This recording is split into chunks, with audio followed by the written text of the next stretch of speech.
30-minute program from the Voice of America. I'm Ashley Thompson. And I'm Dan Novak. This program is designed for English learners, so we speak a little slower, and we use words and phrases especially written for people learning English. On today's program, Dan Friedel reports on much of the world's record heat. Gina Bennett has a story on Guinness's investigation into its world's oldest dog record. Gregory Stockel reports on business leaders that fear their companies will not survive the next 10 years. Mario Ritter Jr. has a story on new research that shows why some people are more at risk of multiple sclerosis. Later, Faith Perlow brings us the everyday grammar lesson on mental health. But first, many parts of the world have experienced record-high temperatures in recent days, but much of the United States is dealing with extremely cold weather thanks to what is known as a polar vortex. A map showing world temperatures over the last several days had a dark red color in the Arctic, Asia, the Middle East, South America, and parts of Africa. The dark red means the temperatures are 7 degrees Celsius warmer than the average from just over 20 years ago. The United States is one of the only places on the map that is dark blue, meaning very cold. In the state of North Dakota, wind chills reached minus 56 degrees Celsius. Last week, in the state of Missouri, a professional American football game took place as temperatures dropped to minus 20 degrees Celsius. On the other side of the world's top tennis players are playing in unusually warm weather in Melbourne, Australia. The Australian Open is taking place as the city records temperatures nearly 7 degrees warmer than average. The African nation of Oman is in the northern hemisphere where it is winter. It recently set a record for the warmest January night at 26.4 Celsius. Parts of the southern hemisphere are experiencing warmer than usual weather too. Argentina set a record for warmest January night at 27.3 degrees Celsius. Climate scientists say these extreme temperatures are due to warming in the Arctic. They say warming temperatures in the Arctic affect the weather all around the world. The pattern, called a polar vortex, is not unusual in the Arctic. However, experts say as temperatures in the north warm, the polar vortex widens and affects Canada and the United States. Jennifer Francis is with the Woodwell Research Center in Massachusetts. She is a leading researcher in the theory of Arctic amplification, which links the periods of cold weather to climate change. She said, when the Arctic is off the charts warm, like now, we are more likely to see frigid cold invade places like Texas that are ill-equipped to deal with it, she said. Francis added, rapid Arctic warming is one of the clearest symptoms of human-caused climate change. Judah Cohen works for Atmospheric Environmental Research, a commercial weather company near Boston, Massachusetts. He compared the polar vortex to an ice skater doing a spin. When a skater spins very quickly, the vortex winds stay close to the skater, but if the skater slows down, the winds lose their tight circle. All the cold air then gets released away from the center of the polar vortex, Cohen said. When that happens in January, the target of the cold air is the United States. Cohen said the current polar vortex is stronger and longer lasting than usual. Marshall Shepard is a meteorology professor at the University of Georgia. He said that right now there is a complex interaction within our climate system. Winter will always bring us cold weather, but like the warm season, it may be changing in ways that we understand and in ways that we are still learning about, Shepard said. The weather experts said the extreme cold in the U.S. will change to unusually warm weather in several days, but another polar vortex is expected to hit at the end of January. I'm Dan Friedel.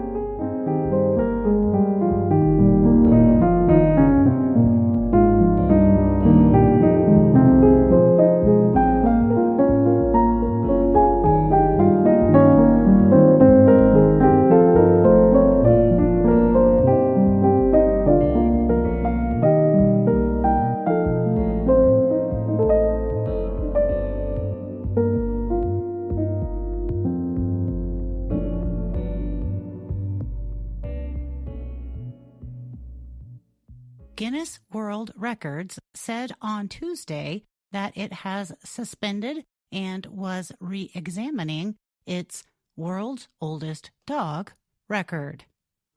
The publishing company had given the record to a Portuguese dog named Bobby, which died in October of last year. The move follows criticism from veterinarians who raised doubts about the dog's age. Bobby was a kind of dog called a Raceiro do Alentejo. He spent his life in a village in Portugal. Guinness World Records said the animal lived for 32 years and 165 days. It broke a record held since 1939 by an Australian cattle dog that died at 29 years and 5 months. Bobby was declared the world's oldest dog in February. Raceiro do Alentejo are traditionally used to watch sheep. They have a normal life expectancy of 12 to 14 years. Guinness World Records, or GWR, said the review into Bobby's record was ongoing. The company added that it would re-examine evidence, seek new evidence, and reach out to experts and those linked to the application. While our review is ongoing, we have decided to temporarily pause applications on both the record titles for Oldest Dog Living and Oldest Dog Ever until all of our findings are in place and have been communicated, the spokesperson said. Bobby's owner, Leonel Costa, said in a statement on Tuesday that after his dog's death, an elite within the veterinary world tried to give people the idea that Bobby's life story was not true.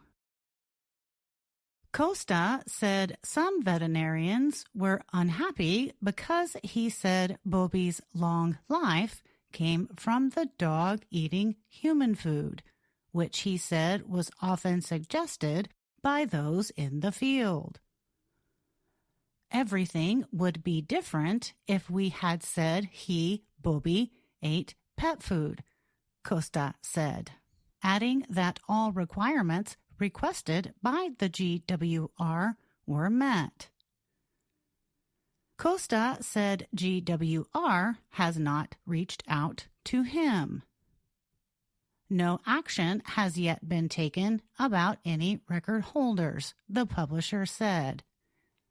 It added that any action would be decided by the review's outcome. Before his death, Bobby still loved walks but had become calmer, Costa told Reuters. His hair or fur was thinning, his eyesight had worsened, and he needed to rest more than in earlier years. I'm Gina Bennett.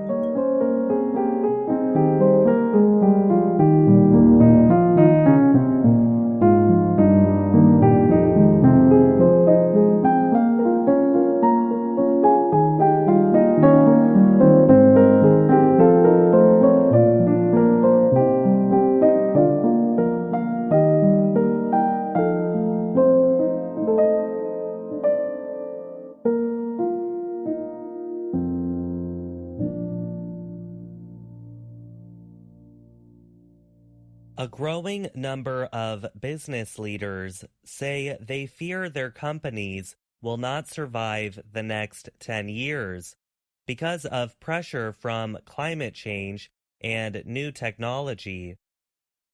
That information comes from a new opinion by the consulting company PwC. PwC questioned over 4,700 chief executive officers, or CEOs, from 105 countries and territories. It released the survey results on January 15th.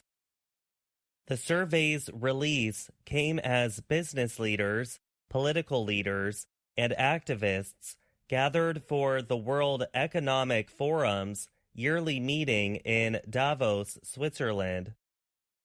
38% of the CEOs said they were optimistic about the strength of the worldwide economy. That is up from 18% last year, when the world was dealing with high inflation, rising interest rates, and more. Even with more positive opinions on the economy, the CEOs say they are increasingly worried about their company's ability to deal with major future changes. The survey found 45% of the CEOs had concerns that their businesses would not survive the next 10 years. The business leaders say they are trying to make changes, but they must deal with difficult government rules, a lack of skills among workers, and more. Artificial intelligence, the survey found, is seen as a way to make business operations faster. But AI is also seen as a weakness. Nearly 75% of the CEOs said AI will significantly change the way their company creates, delivers, and captures value in the next 3 years, PwC said. More than half the CEOs said AI will make their products or services better, but 69% noted that their workers needed training to gain skills to use the developing technology.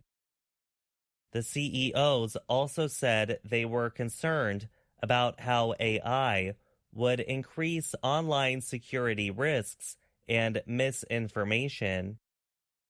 Organizers of the Davos meeting warned last week that the threat created by AI-powered misinformation is the world's greatest short-term threat. The PwC survey shows that climate change is both an opportunity and a risk. Nearly 33% of the CEOs said climate change is expected to change how they do things over the next 3 years. More than 75% of the executives said they have begun or completed changes to increase energy efficiency.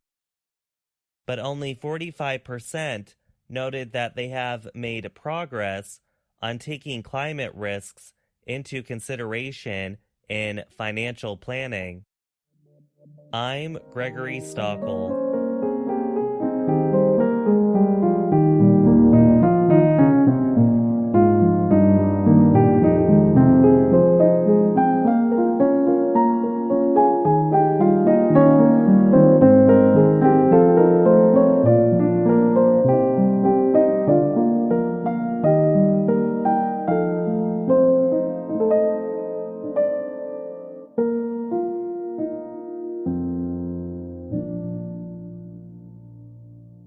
Genetic researchers at the University of Cambridge in Britain say ancient DNA shows why Northern Europeans have a higher risk of getting a nerve disease than other Europeans. The disease is called multiple sclerosis, or MS. The researchers said the risk lies in genes from horse-riding cattle herders who entered northern Europe about 5,000 years ago. The findings come from a huge project to compare modern DNA with ancient genetic material taken from human remains, including teeth and bones. A study released last year said it identified the earliest evidence of horse riding in people called the Yamnaya. The scientists say they lived 4,500 to 5,000 years ago during the Bronze Age period of human history.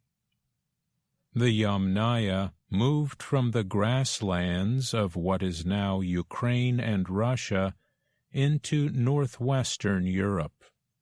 However, the researchers say those people carried gene versions that today are known to increase a person's risk of multiple sclerosis. The researchers added that they believe the same genes protected those herders from infections from their cattle and sheep. The research was published in Nature, a scientific publication. William Berry is a genetic researcher at Cambridge. He helped write the study. He said everyone involved was surprised. These variants were giving these people an advantage of some kind, he said. The finding was made possible by a gene bank with thousands of examples of early humans in Europe and Western Asia. That project is led by Eske Willerslev of Cambridge and the University of Copenhagen in Denmark. While MS can strike any population, it is most common among white descendants of Northern Europeans. Scientists have been unable to explain why. The cause of the disease is not known. However, one theory is that infections could cause it in people who have certain genetic qualities.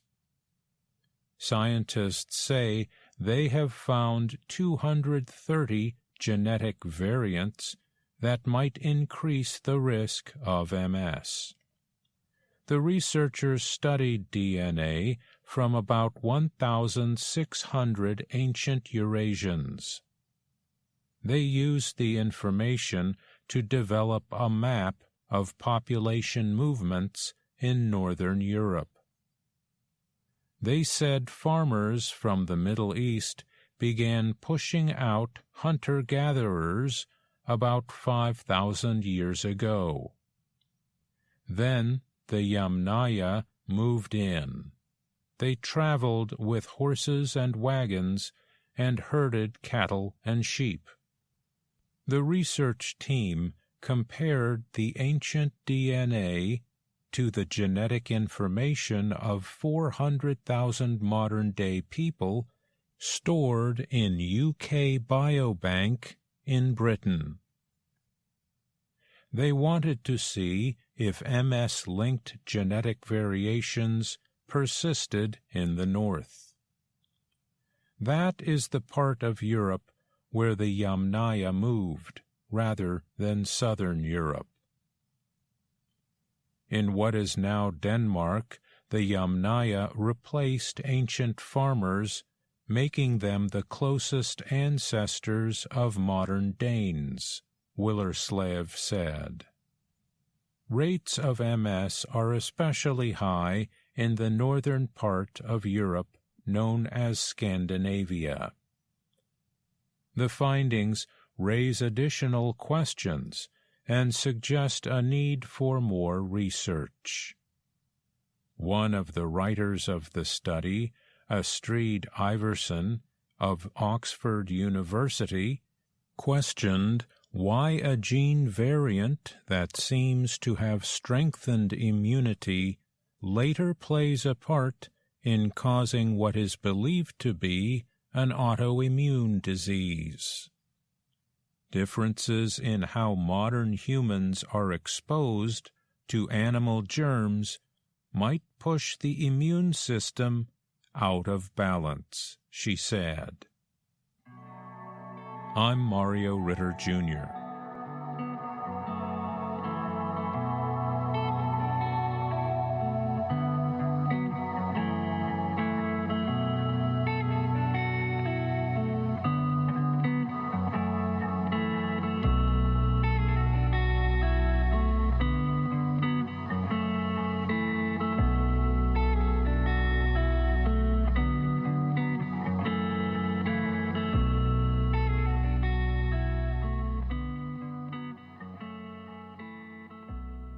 In recent years, more and more people have been talking about mental health. The pandemic made many people feel isolated or alone. The isolation caused some people to struggle more with their mental health. Different countries and cultures have different ideas about mental health. In the United States, conversations about mental health and mental illness are changing. Many well-known people have come forward and shared their mental health journeys through books and social media. As ideas about mental health change, so does the language we use to talk about the issue. In today's Everyday Grammar, we will talk about the language of mental health. Let's start with the question, what is mental health? Mental health contains the adjective mental and the noun health. Together, the words become a compound noun, meaning the conditions around one's mental and emotional well-being. If someone has good mental health, they are in good emotional and mental condition. Now let's look at mental illness. Mental illness is a compound noun with the same adjective mental, but with the noun illness. If someone has a mental illness, they have a medical condition that affects their mind, personality, or emotions. The illness harms their mental functioning and can affect their thinking, feelings, and behaviors. Examples of mental illnesses include depression and anxiety. The word disorder may also be used with some mental illnesses. For example, you may know someone who has an anxiety disorder. When we talk about someone's mental health, it is important to use the right words. We want to be respectful of the person and understanding of their situation. We can use language that is centered on the person rather than their mental health issues. One way to do this is to say a person is living with their condition. The structure for this is subject plus verb live plus preposition with plus noun form of illness. Kurt lives with anxiety. Another acceptable and simple way to describe Kurt would be to say Kurt has anxiety. The structure for that is subject plus verb have plus noun form of illness.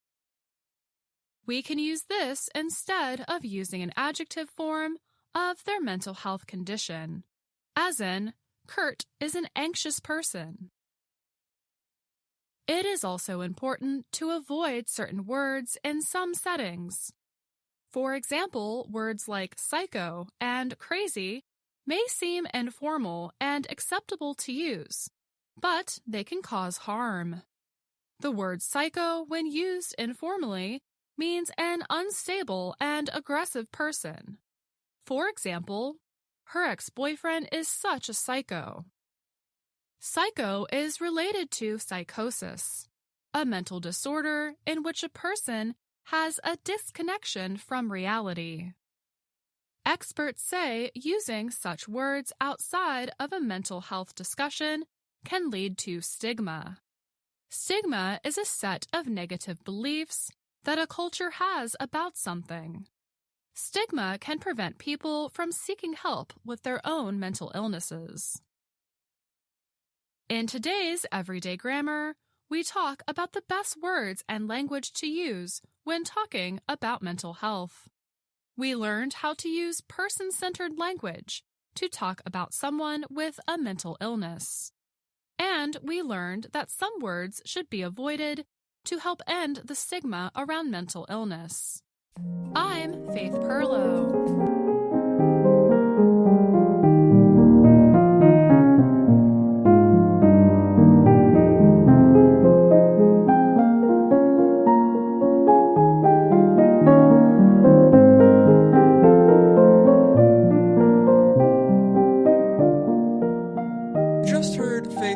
Present this week's Everyday Grammar. Welcome back to the show, Faith. It's great to be here with you, Dan. This week, you wrote about the language we use when we talk about mental health. I really wanted to share this information with our listeners because it is an important subject to talk about. And in many areas of the world, it can be difficult to talk about subjects such as mental health. And until recently in the U.S., subjects like mental health and mental illness were not really talked about publicly. I think our conversations around mental health had to change. Slowly over the years, with TV shows like Crazy Ex-Girlfriend, dealing with mental health and substance abuse, and even celebrities like Selena Gomez coming out with their own struggles with mental illness, has helped people to not only talk about mental health more openly, but more importantly, these things have allowed people to seek help and support. And according to the National Alliance on Mental Health, 1 in 5 Americans will experience a mental illness, and 1 in 25 people live with a serious mental illness. That's right, Dan. So this is why it is so important to avoid negative language, such as generalizations and stereotypes surrounding mental health. These words can lead to stigma and prevent people from seeking help and support. Well, Faith, thanks for sharing a little bit more about mental health and language with us today. It was great to share these things with you, Dan, and with our listeners. Thanks.